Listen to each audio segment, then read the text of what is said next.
Okay, now it's time to actually get some results. This is the part where not only are we going to be identifying the action goal, the specific one sentence short description of what you want to achieve in the next 90 days, we're also going to be going through a 5-step process that will make it so much more likely for you to actually achieve this goal and make it easier for you to achieve this goal. And actually, you might actually achieve it before the end of the 90 days. So the very first step is to pick a goal. Go through the list of the goals that we've now had that we know will lead us to fulfillment and pick one that you really want to do in the next 90 days. That's the very first step. So go back and pick one goal that you think will bring you fulfillment and that you really want to achieve in the next 90 days. The second step is stolen from Simon Sinek's Start With Why book. You want to find your why. Now, there's going to be some additional content for you to watch in the just below this video, and that will be showing you how to actually find your why. There's a Simon Sinek TED Talk that really blew me away. But put very basically, you want to find the things that will motivate you, give you energy, no matter where you are and no matter what you're doing in the day. When you start your goal or start the actions you're going to be taking soon with a why and a real why that you really want, you'll find yourself with so much more energy, and you'll find yourself not forgetting about the goal, and you'll find yourself almost like a magnet attracted to the goal, and your brain will remind you and get you to do it every single day. So after this video, go and watch that video, Start With Why. Find your why for this goal that you want to be doing. Brainstorm a load of reasons. What I like to do is have the goal I want to achieve in the middle and brainstorm all of these different reasons why I want to achieve this goal. And wherever I'm feeling demotivated, I look at this brainstorm and I get instantly motivated because I recognize that all of these reasons are why I want to achieve this goal. By getting this goal, I'll turn into this sort of a person. By getting this goal, this might happen and this might happen because of that. And let's make a huge web. And that's the second step that you want to be doing. You want to find your why. Now, the third step you want to be doing is replacing your limiting beliefs with supporting beliefs. Go and think of all of the things that are stopping you, in your mindset that are stopping you from wanting to achieve this goal. Find all of the limiting beliefs that you have. Maybe you think you're not good enough. Maybe you think that other people have an advantage over you. Maybe you think that you started too late. And what you want to be doing is replacing those limiting beliefs with supporting beliefs. Now, how do you do that? You list all of your limiting beliefs and you've got to brainstorm, think of all the things that aren't supporting you on your mission. Basically, all of your limiting beliefs are the things that aren't propelling you closer towards your mission, towards your goal. Write down all of the things that are stopping you, and then you want to come up with a supporting belief for each one of these cases. Basically, you want to have a thought and you want to think of another thought to replace that thought with. And whenever the first negative limiting belief thought comes in, you want to automatically use that as a trigger to insert the other thoughts into your mind. That's how you change your mindset.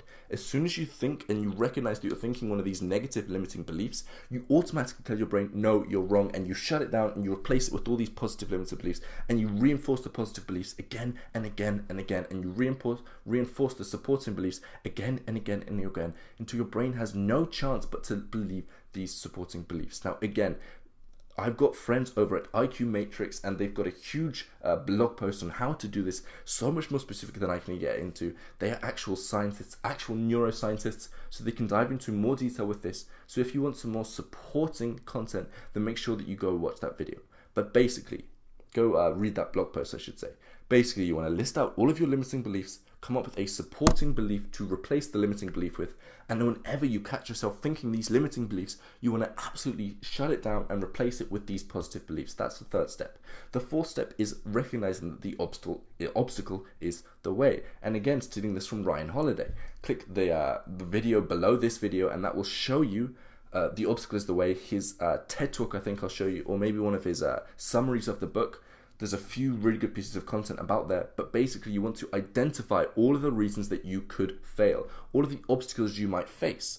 Tom Bilyeu, who was the founder of Quest Nutrition, the $1 billion company, said that the one question he'd ask other people when he's going into business with them or when he's launching something new or learning from someone, he asks them, how could I fail? So you want to sit down and you want to list all of the reasons why you could fail, list the reasons why other people fail, list the reasons that you might get bored or demotivated, list all of the obstacles, and then what you want to do is you want to reframe them in your mind so that the obstacle becomes the way, so that the obstacle is no longer an obstacle, it's actually a positive thing. You can also do this throughout your whole life. For example, if the bus is late, instead of thinking the bus is late, I'm wasting my time, now I'm angry, you think instead, great, now I've got more time to meditate, or now I've got time to practice patience. Reframe all of the obstacles as something positive. One of the ones that I like to use lots of the time in my life, when I'm doing something boring in business or on my YouTube channel, or I'm doing something tedious, I reframe it and I say, yes, this is tedious, but this is the chance where I'll get ahead of my competitors, because the other competitors will stop doing stuff when it gets boring, but I'm there plowing through, and that's how I'll get through it. Therefore, when stuff gets boring, I embrace it, I love it, because I know that that's where other people will shut off. You want to turn all of the obstacles that you have upside down and replace them with positive supporting beliefs. Therefore, all of the obstacles will become your advantage. Now, there's a quote here, and it goes like this: the only difference between stumbling blocks and stepping stones is the way that you use them. And that really encapsulates this idea amazingly. Now, the fifth step is brainstorming all of the different things that you could do to support you on this belief. You want to come up with all of the activities that you, not on this belief, in this goal, I should say. You want to brainstorm all of the things that could get you towards this goal. Think of all the habits you could introduce. Maybe meditating will make it easier for you.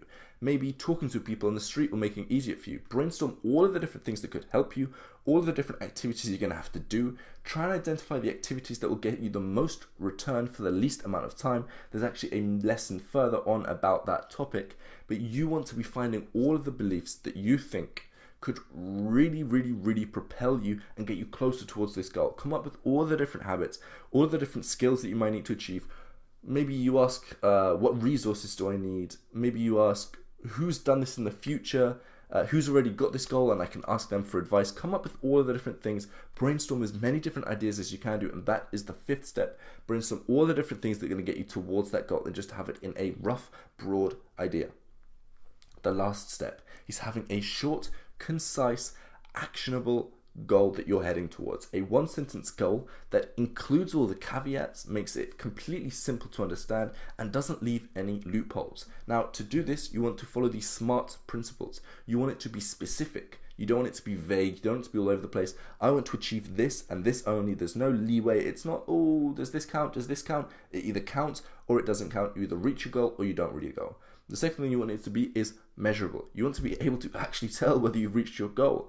Doing stuff like, I don't know, being happier, being more confident. You can't track that. It's not measurable. You need to make your goal measurable. Second one is achievable. It's got to be within your realm of capacity. Now, this doesn't mean you've got to set small goals. It's got to mean that you've got to recognize how much potential you have. So make your goals huge, because in reality, you do have that much potential. So when people say achievable, lots of people, they set small goals for themselves to make sure they achieve it. I disagree with this, because if you set a huge goal, like say, if you've got a goal to get one thing, change that goal to get 10 things. That way, even if you only get 8 things or 7 things, that's still so much more than one goal. And having that bigger goal will motivate you. So yes, it should be achievable, but still make it big. Finally, it's got to be relevant. It's got to be beneficial to you. And we've covered that in the past, so we don't need to go into that. Finally, it's got to be time-bound. You've got to have a limit, an end limit for your goal. Because what happens is if you don't have your end limit, then your brain thinks that you're going to have to be doing this forever. It knows that you probably will struggle to do it forever, or at least it seems like so much more of a mountain if you're trying to implement a habit forever, or trying to do something forever, or get to a goal forever. So instead, set a time cap, and your brain will kick into action. It's like those meetings where people have like 3 hours and it takes the full 3 hours to get through the meeting. But if you set the meeting for only 10 minutes long, you'd get the same amount done in those 10 minutes. I've heard that analogy used a lot, and it's the same thing applies for goal setting. Apply an end limit so your brain knows it's got to get things done by that time, instead of just, it'll get done sometime in the future. So that's the process. It's a lot of steps. It's a 6-step process. Go through, watch this video again, pause it after each step, and actually do what I say, because this is the actionable process. This is the things that will get you results. It will get you results. There's no way it won't. When you're doing all of this, nobody else is doing all of this, and that's where you'll get ahead. That's where you'll be propelled in front of your competitors. This is how you'll start crushing goals faster than you'd ever thought possible. Go through, do the 6-step process, and I'll see you in the next lesson.